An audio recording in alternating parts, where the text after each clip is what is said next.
Man, banks love their little gotcha moments, don't they?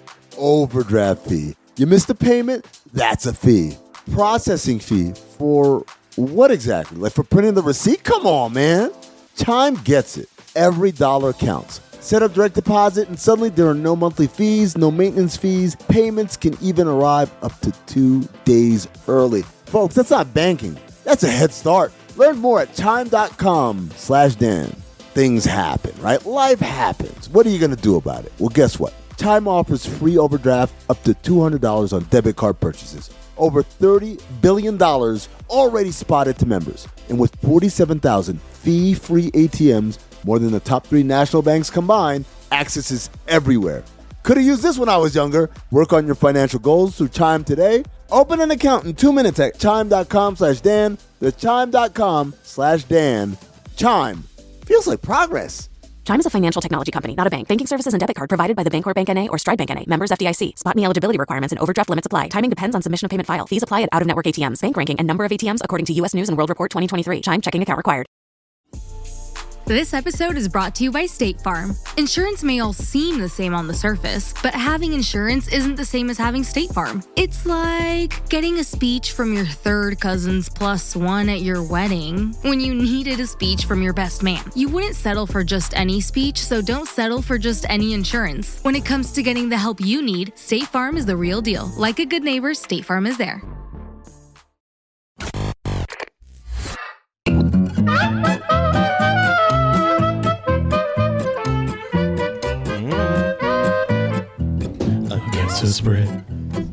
Against the Spread is presented by DraftKings. DraftKings, the crown is yours. Mike, kick us off. Against the Spread. I like the Titans at home, +6. LA Rams, crossing country. Ran tough. I thought Tennessee's defense was actually really encouraging over there. I got to think a wide receiver's got to be making plays. And hopefully, we've learned that Cam Ward, year over year, coachable, improves. I think he sees that film and understands where he hurt his team, where he can get better. And I think Tennessee is going to be fighting hard at home. Too many points. I'm going to take the 6. Did a single player on the Canes last year complain that the ball was thrown too hard? No. It was weird how that happened. Against the Spread. Tony. I'm going to stay with Thursday Night Football. Last week I gave you guys Dallas +8.5. Too many points for the opening game. But I'm going back to Thursday Night Football. We got the Commies going into Lambeau Field. I love Jaden Daniels. I think everybody, including Vegas, saw the Packers dismantle the Lions, and they're giving them a little bit more juice. I think the Washington Commanders are going to go in, keep the game close. 3.5 is the line. Little hook there I like. So I'm going to take the Commies +3.5 against the Packers. Against the Spread. Against the Spread. How you doing, JuJu? Good to see you. Pretty good, brother. How you doing, man? Good to see you. Doing all right. So, hey, Dan's penalties. The listeners had some thoughts over there. What were they saying? Yes, sir. Today is the day I put a stop, put my foot down. Moving forward from today, we are finna start having Dan penalties interactive with the audience. I'm going to put up a poll of like 4 Dan-approved penalties, and we're going to let the audience vote on them because he opened the show today stirring shit. 9 o'clock in the morning, first thing we did before we opened our eyes, before we get the crust out of our eyes, he already stirring shit. Audience wanted a penalty for that. He kept telling Diana to go faster. Newsflash, buddy. Fine for that. He told Tony at the top of his lungs to fuck off. Excuse me, you could have told Tony that. Yes, he definitely needed to fuck off, but Tone, fine.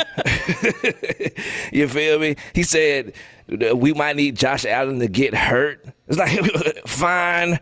And then he asked Diana, why aren't you freaking out about more stuff? Fine.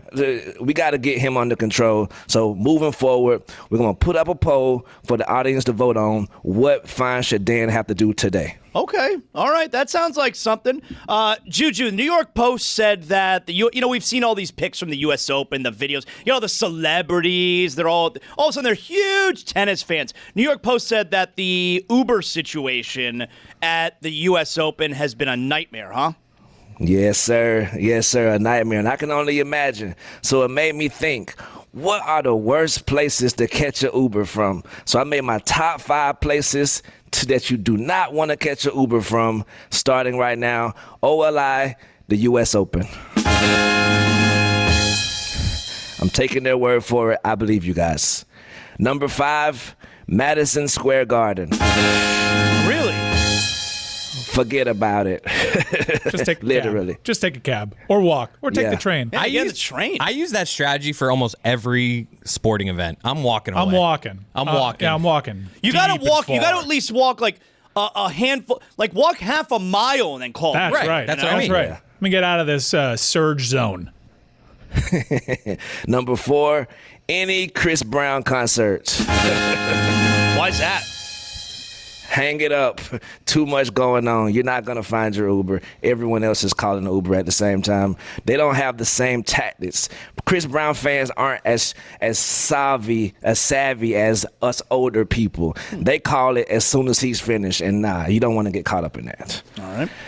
Number 3, LAX. You gotta catch a Uber. You gotta catch a bus to another bus to a Uber to a shuttle. Don't make me bus to a lot to call an Uber. No. I walk out. I call Uber. Oh, you're at. That's how that should work. Oh, I'm at zone 48. Which one's that? It's a mile away. Oh. Start walking. Atlanta, quit moving it. Oh, I'm at Atlanta needs to stop moving it. Oh, I'm at zone 642. I only have to walk 500 zones. And you follow the signs, and the signs lead you to nowhere. I'll tell you about that Atlanta airport. You get off your plane, it takes you an hour to then get out of the airport. Yeah, and you look for the signs, and it's pointing in the opposite direction of where the lot actually is. Does nobody have this feedback for them?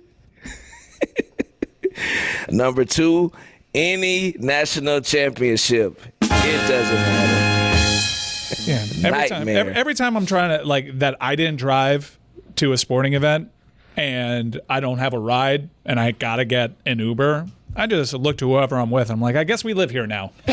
Because there's just no way. There's just no way we get one. Number 1, the number 1 worst place to Uber from ever in the history of the world.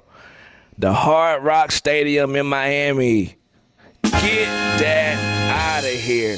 You got to walk 3 miles to the Uber zone, then call your Uber from the 3 miles down the road.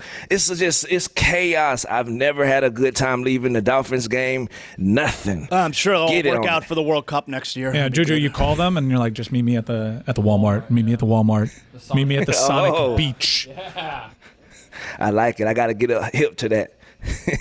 Also, Zaz, Yeah. I would like to ask you, where were you when you first saw your first episode of PTI? Because I'm calling BS that you don't remember, kinda, sorta. I think you pulled it out of your mirror. No, 100%. I was at school at UCF. I think it was early in my sophomore year because, like I said, I think I was 19, and I lived in a townhouse back then. I remember I was in my townhouse. It's exactly where I was, so that would have been the year 2000. If that's when PTI started, then I'm definitely telling the truth. Hey, I stand corrected. My boy had the facts and the receipts on this Turnt Tony Tuesday. Also, I think Bert Kreischer may have been giving us a little bit whenever he said that this conversation he had with Stuart Scott was the most intriguing conversation he ever had in his entire life. I'm calling the chickens on that one as well. Uh-oh. Sorry, Bert. Uh-oh, Zaz. I'm seeing here the internet says PTI's first episode, October 22nd, 2001. That's fine. I lived in that townhouse for a couple of years. You That's said 2000, fine. just making sure. No, that's fine. That's when you went to Santa Fe, right? No, I was at UCF at the time. I think that was Santa Fe. Nope. You went Never went to school. You went to Santa Fe after UCF. Nope, I would never even be able to tell you where Santa Fe is because I've never been to that school. You know what next week is, Zaz? Bullshit. You know what next week is? It's Gator Week. I know. Guess I who went to school Santa there. Fe? Not me. Next week you did. Not this guy. You want those tickets? Did I go to Santa Fe while I'm sitting next to you in the 72 Club? Yeah. Then maybe I did. Also, Ben Simmons right now, his agent has dropped him. His agent said that he dropped him as a client after a decision that occurred after the point guard was sending signals that he wasn't interested in whatever came from the Knicks situation. Like, he was reportedly supposed to sign with the Knicks, and he showed no interest at all. I think we may have seen the last of Ben Simmons on a basketball court. It just might not be such a bad idea. You feel me? He got a lot of money, and wish that brother's mental health a lot of prosperity. It is pretty crazy in retrospect how worked up we got around a guy that couldn't shoot in a league that was kind of geared toward shooting. Yeah. The next LeBron. Yeah, but LeBron could shoot. That was always like the flaw in the Ben Simmons formula. Yeah, you have to put the ball in the basket, and he refused to put the ball in the basket. He's like, I'm so bad at this, I'm not even going to take a layup. Yeah. Just get me out of here. It's Last thing I want to do. flaw in his game. Last thing I want to do is shoot. It's like a baseball player. Like, I love it. I know there are 5 total players. I got like 2 of the tools.